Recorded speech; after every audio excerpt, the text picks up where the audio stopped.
No matter how bad your past, God can still do great things with you when you connect with Him. Dr. Tony Evans says your history cannot disqualify you from God's blessings. If you are willing to deal righteously where you are, then God's grace can meet you there. This is the Alternative Broadcast, featuring the timeless biblical teachings from the archives of Dr. Tony Evans.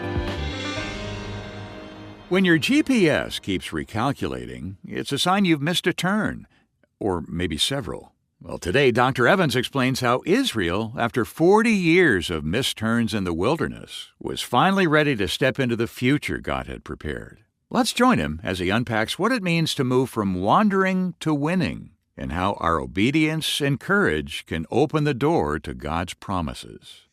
What you have in Joshua is Israel's movement to the promised land. We have stated before that there are three movements in our Christian lives. Deliverance, they were delivered from Egypt, that is akin to our salvation, deliverance from spiritual bondage.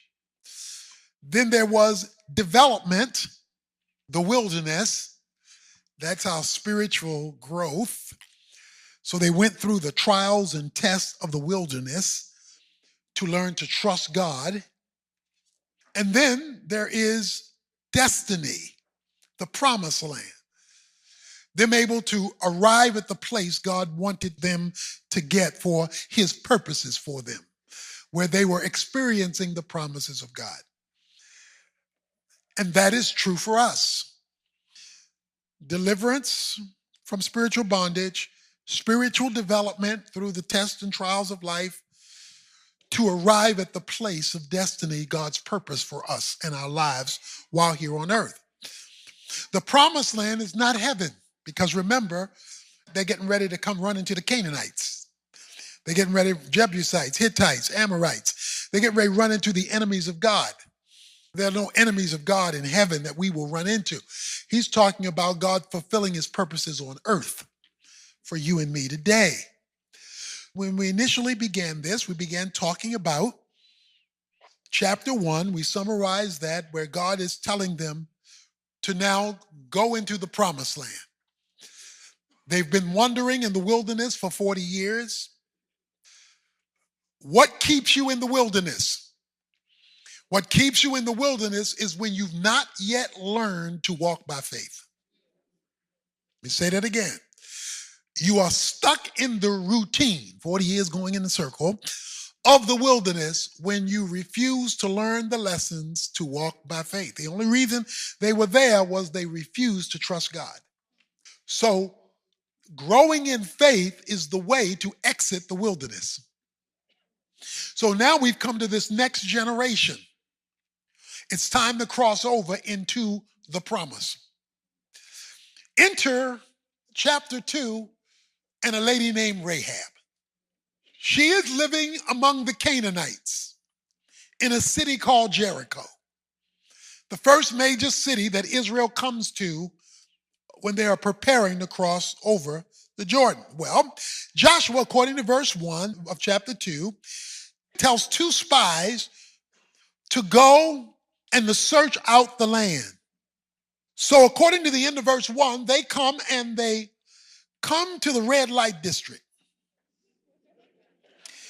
because they come to the house of a harlot whose name was Rahab and lodged there. Now they're coming to spy, okay? They viewed this as an inconspicuous place to go. And so they chose this place as a place that men would just generally go, and they could kind of hide in the mix in that particular environment. Please notice they came to the house of a harlot. The Bible doesn't want to hide this about this woman. Why would the Bible keep telling us? Why, especially all the glorious things that are going to happen to her? Because God wants to emphasize, no matter how bad your past, no matter how rickety your yesterday, God can still do great things with you when you connect with him. And so he sends these two spies, and the two spies, according to verse 2, have come to search out the land. But some way they got discovered. Somebody saw them go in or something. So the king of Jericho sends word to Rahab to bring out the men who come to search out the land. So they had been uncovered or discovered in some form or fashion, which is not described for us here. So according to verse 4, Rahab then takes the two men and hides them.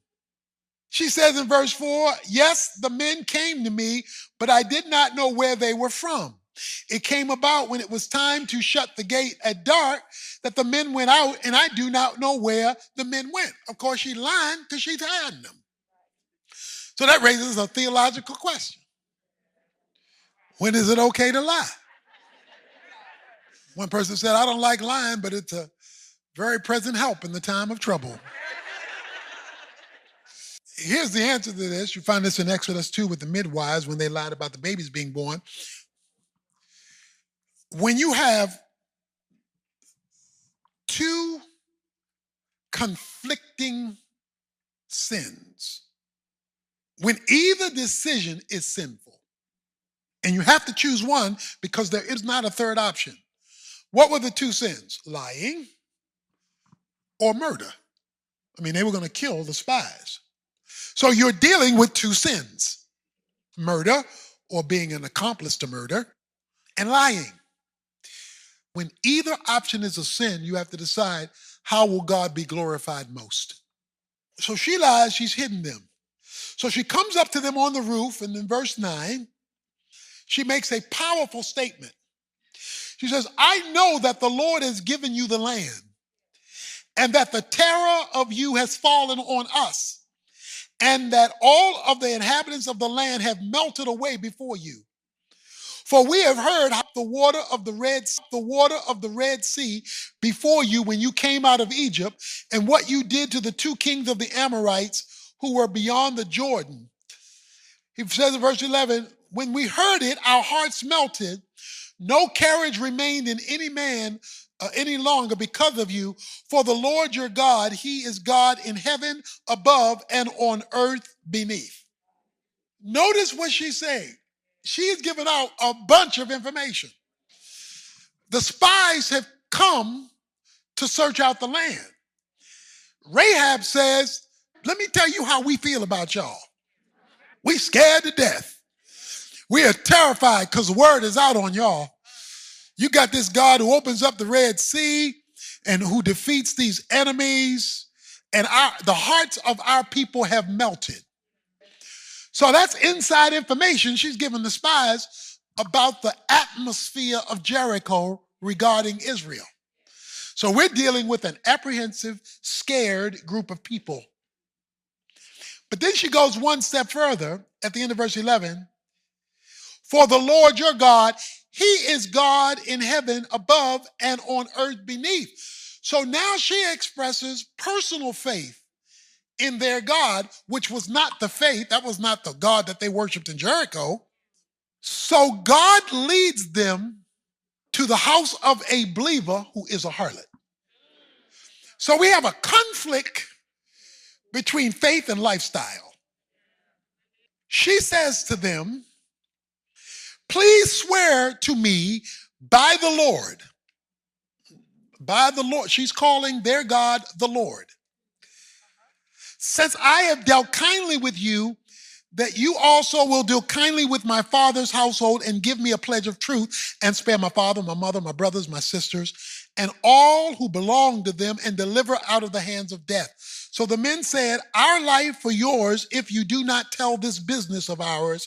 It shall come about when the Lord gives us the land that we will deal kindly with you. She cuts a deal.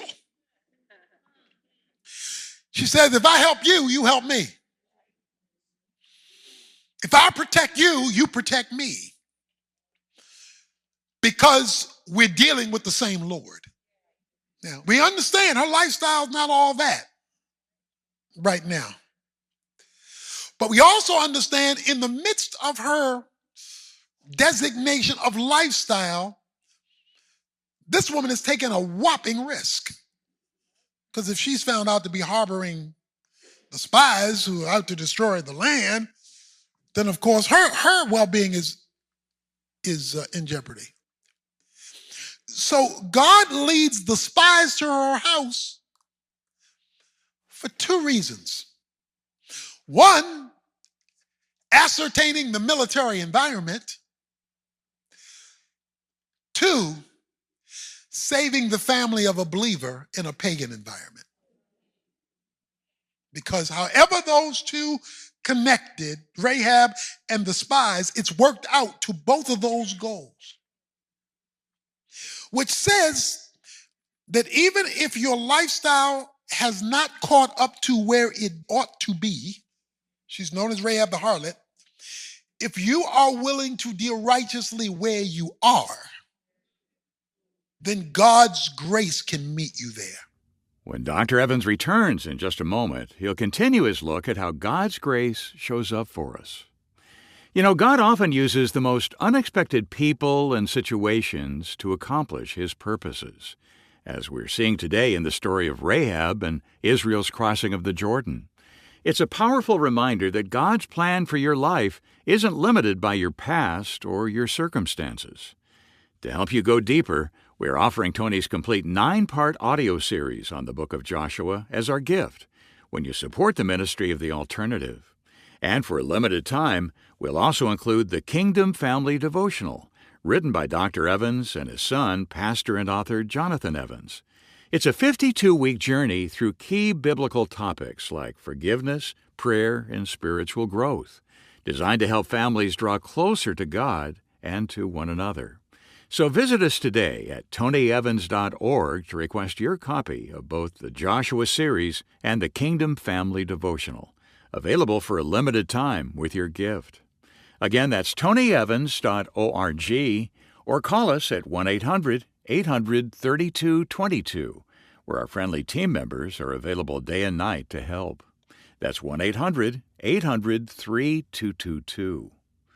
Well, right now, let's rejoin Dr. Evans in Joshua chapter 2 for the second part of today's lesson. She let them down by a rope, verse 15, through the window, for her house was on the city wall.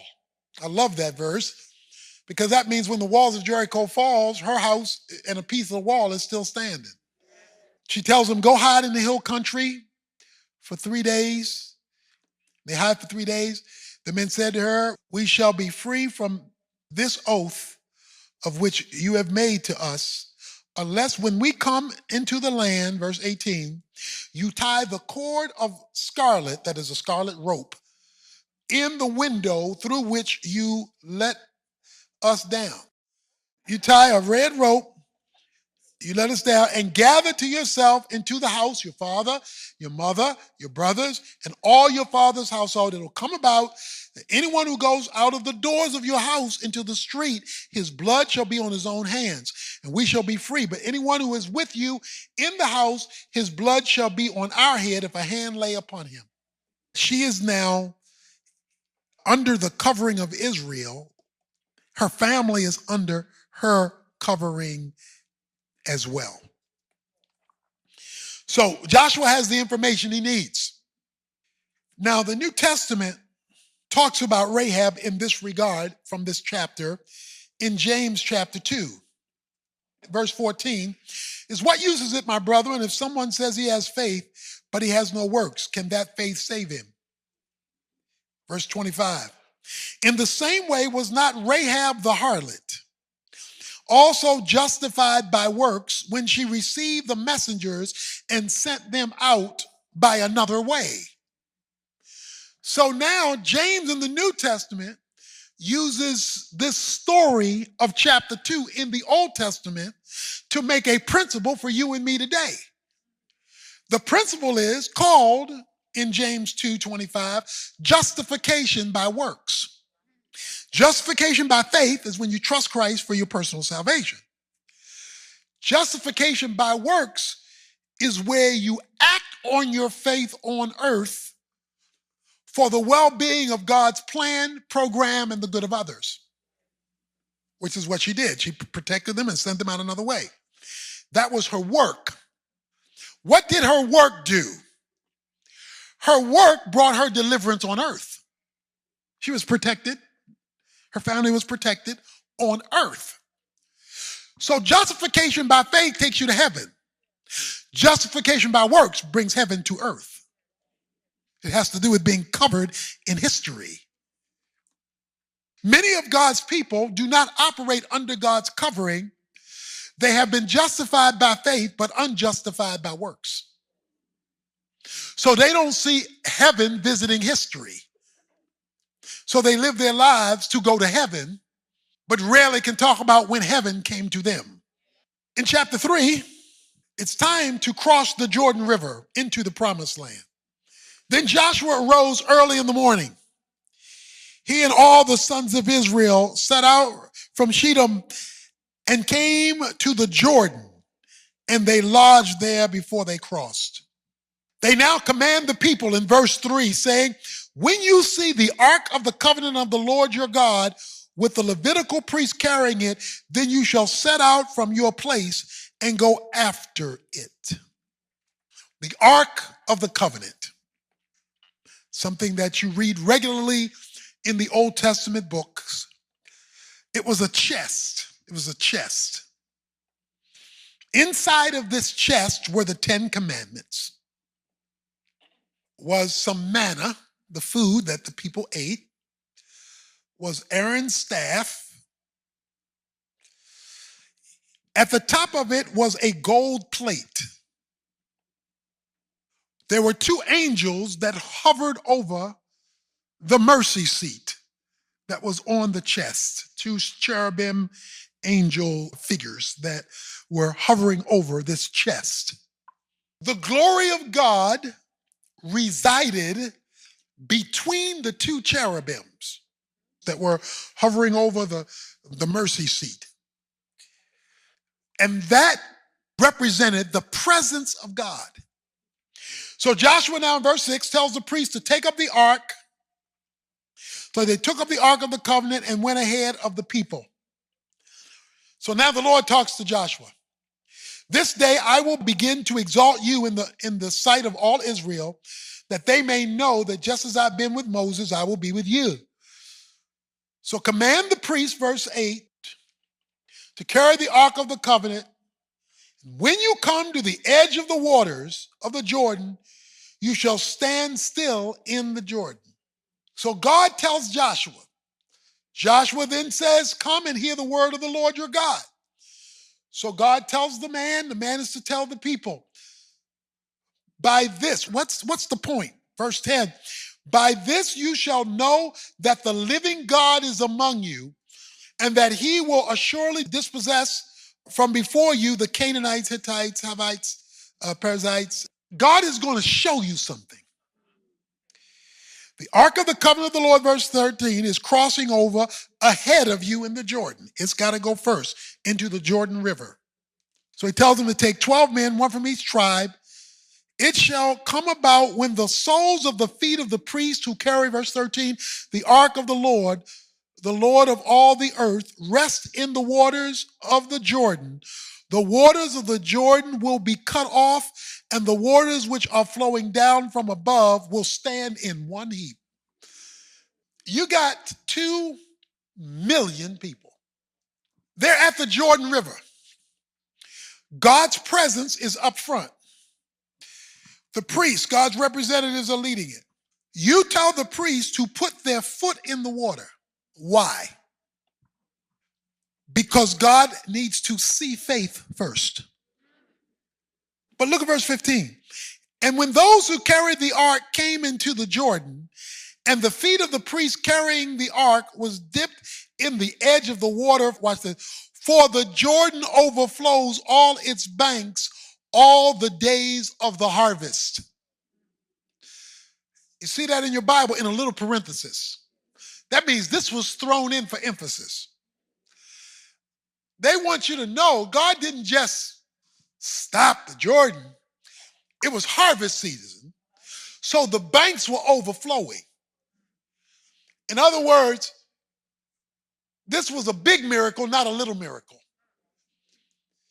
If it was overflowing, this could have been at least 1 mile in width for 2 million people to cross over. 1 mile in width, the water being held up so the people could cross. And the waters, verse 16, were flowing down from above, stood and rose up in one heap. Verse 16 ends, so the people crossed opposite the Jordan, and I love verse 17. And the priest who carried the ark of the covenant of the Lord stood firm on dry ground in the middle of the Jordan, while all of Israel crossed on dry ground until the nation had finished crossing the Jordan. Wow. Okay. You got a whole bunch of stuff happening here.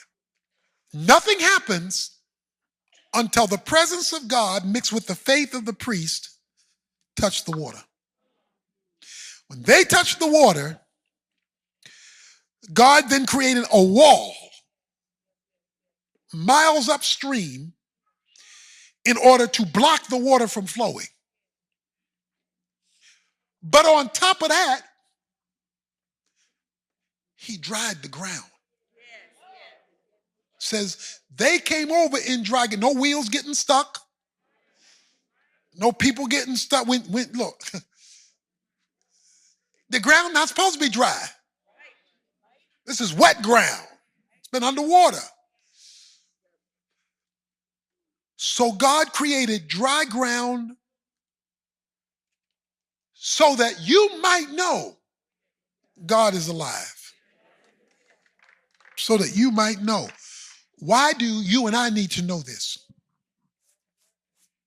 God will allow you to experience him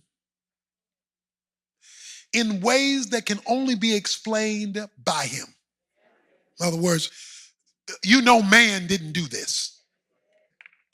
You know that this didn't come from human hands. The reason why he does things like this occasionally, he didn't open up a Red Sea every day.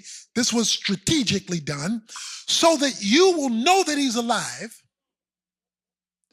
so that you know he's alive for you, because it happened to you, and so that he can prepare you for the next challenge. So yeah, it's a Bible story with a principle to live by.